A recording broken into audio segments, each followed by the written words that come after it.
Good morning. My name is Carla Molinari. I'm a senior lecturer in architecture at Leeds Beckett University.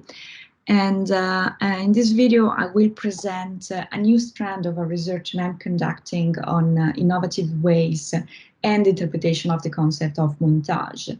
In particular, I will concentrate on Herbert Bayer's theories of display and how he adopted the method of the extended field of vision in developing exhibition spaces and arranging information in sequence. So, in her famous paper, Information Obsession, the Emesis multi-screen architecture, Beatrice Colomina argues that contemporary structure of information comes from architects' visions.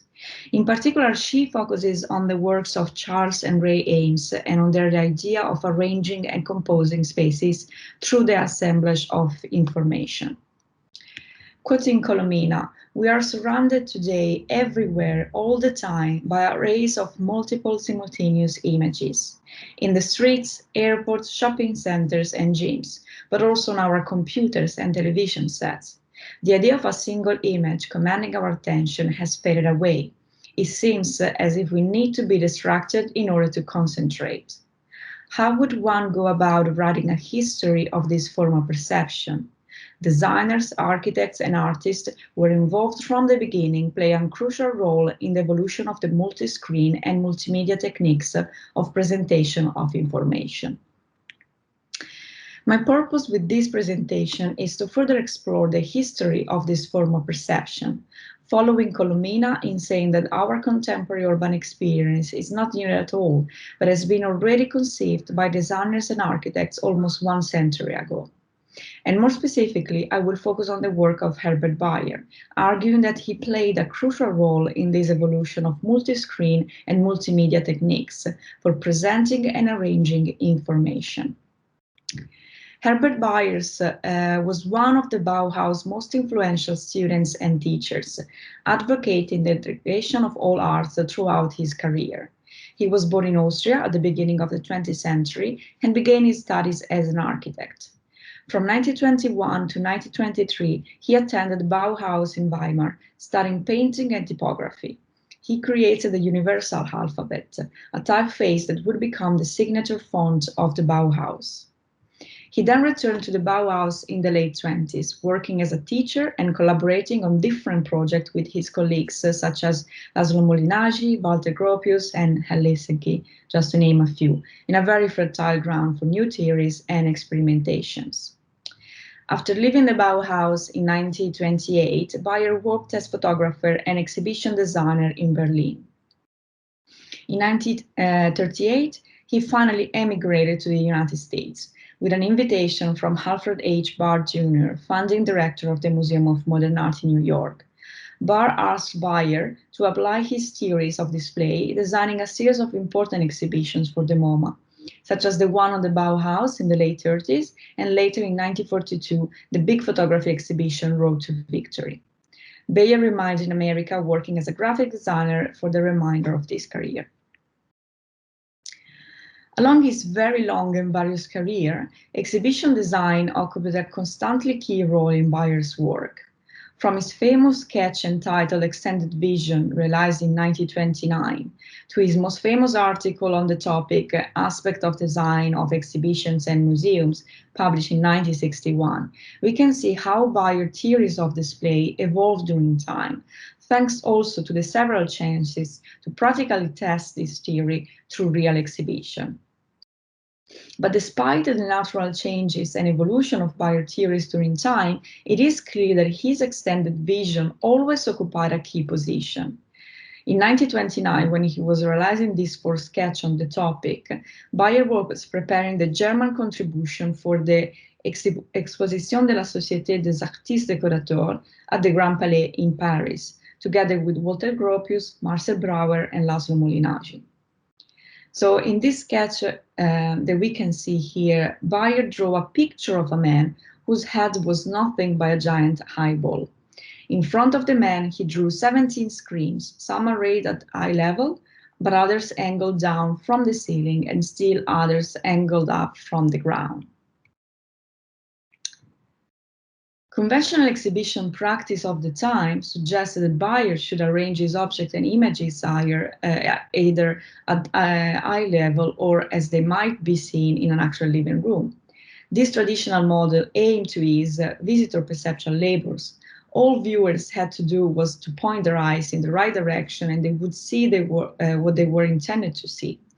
Exhibition organizers did the work of selecting images and of making them meaningful.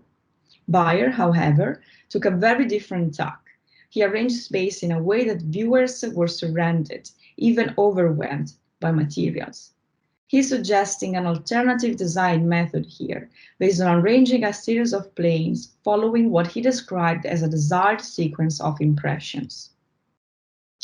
So his extended vision ideas, as we say, evolved during time and together with different exhibitions that he realized. And there are several important points that we should consider along Bayer's evolution of theory of design, of display. And here I will underline 5 points, 3 coming from Bayer's writings and theories, and 2 from the analysis of he realized exhibitions. Clearly, these aspects are incredibly interlaced and sometimes overlapped, but I believe this could be a very good way to summarize some of the major aspects of the still very relevant work developed by Bayer. So the first point is architecture as a medium. And that's because Bayer references several times to the contemporary situation of being bombarded by information. In his famous article that we introduced before, Bayer wrote, "The human being is mercilessly exposed today to a never-ending attack of influences, messages, and impressions.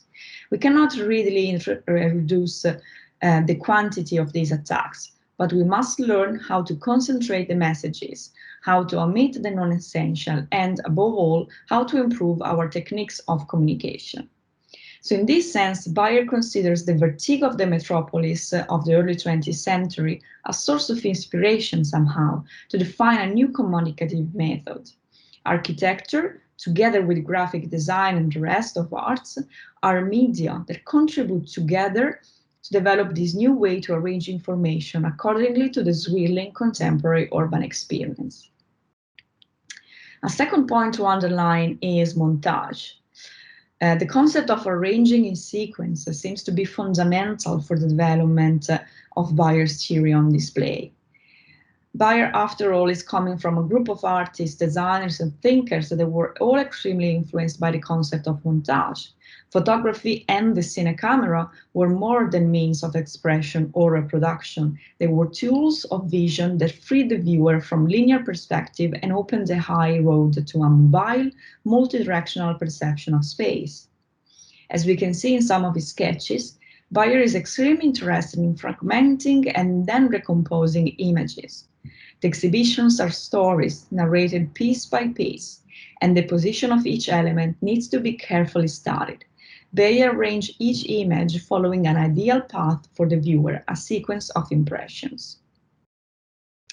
A third important element coming from Bayer's theory is the key position of the viewer, but also the viewer's role in relation to the exhibition. Here we can see a developed version of the original diagram realized in 1929 of the extended vision, so where the space of display has been expanded, fully surrounding the viewer with screens and basically occupying all 360 degrees around the viewer. Bayer extended field of vision takes up the visual code of Renaissance researchers into perspective, the rays of vision and the single eye from which they emanate. The eye is, in its senses, isolated from the rest of the body and is more of a symbol, precisely what it was for Leon Battista Alberti. Despite this ideal antique core, it is important to underline that Bayer's monocularity is influenced also by the more recent theories on perception of the Gestalt psychology, and so by an idea of a viewer with an active, constructive, and subjective role. For Bayer, images and artifacts were like puzzle pieces, waiting for the viewers to put them together into individual patterns. Moving to analyze Bayer's exhibition, another important point to underline is how Bayer reveals an interest in curved walls and in the geometric shape of the sphere through the design of some of his exhibitions. So in the 1942 MoMA exhibition Road to Victory, Bayer constructed an hemisphere of photographic panels in the entrance zone, dispensing with the walls. A year later, in the sequel exhibition Our Ways to Peace, Bayer instead a huge globe, which the viewer could go inside and see how Europe, Asia, and North America are clustered above the North Pole. So these curved and spherical installations clearly show Bayer's interest in developing new rooms for his displays, forgetting everything about the hosting building around, and he invents a new space, pushing the viewer in the center, surrounded by infinite images. Finally, concentrating on Bayer's exhibition, there is another important element to consider. In Colomina's article on the aims, apart from the investigation of their architectural methods for arranging data, she suggests an incredibly interesting perspective on the political and social context of Eames exhibitions. In the case of Bayer's exhibition, the political and social context is again extremely important. In particular, if we focus on some of the later examples, such as the exhibition A Road to Victory or A Way to Peace, and how they both influenced the later family of man. Here, the agenda is a critical aspect of the display, and the carefully disposed bombardment of images is based on the necessity to transmit aloud a message to a mass of people. As underlined also by Fred Turner, it is interesting to see how the methods adopted to display a message and effectively communicate it to a broad public are based on very similar techniques despite the content's differences. So the power of media, as well as the critical use, after all, is an extremely dense and complex topic that deeply characterizes also our days. Bayer, with his display design, contributed enormously to the evolution of a new system to arrange information that is very convincing and effective, and that we can see has been used in so many other contexts and situations other than exhibitions. Indeed, Bayer's career in exhibition design is long and fruitful. However, there is a different project that I believe can somehow summarize Bayer's interest in finding the perfect architecture for displaying information. And this is his World Geographic Atlas, published in 1953. This work was one of the most significant modernist atlas of its time, and it had continuous significance in cartography and other fields.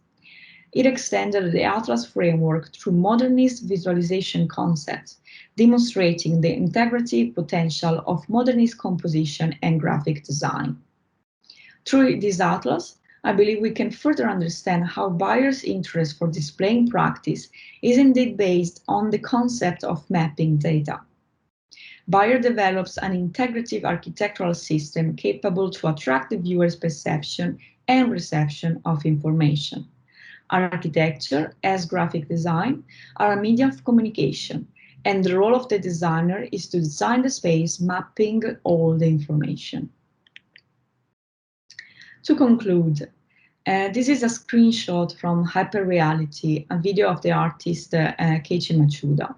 The video offers a clear visualization of how the virtual reality of our devices is invading our urban experience and perception today.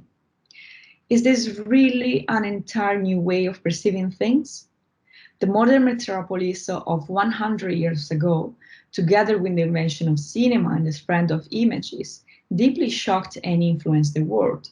Architects and designers of the time took inspiration from that vertigo of data to change the history of perception. And today, we are living an evolution of that change. In this sense, the work of Bayer still deeply influences our world today. Finally, it is not by chance, I believe, that adapting Bayer's extended field of vision diagram, we can represent the multidimensionality of our contemporary space quite well. Our perception is still changing, including new digital dimensions. But Bayer's innovative theories on viewer perception and his architecture for displaying information as a spatial mapping of visual inputs are part of this history and evolution of human perception. And in this sense, Bayer's work can still offer important perspective in understanding our contemporary urban experience and eventually in controlling it. Thank you. So thank you again, and please feel free to contact me and comment my work and ask me question. As I said at the beginning, it's a new strand of a research that I'm starting now, so I would really appreciate any comment, advice, or question. Thank you very much.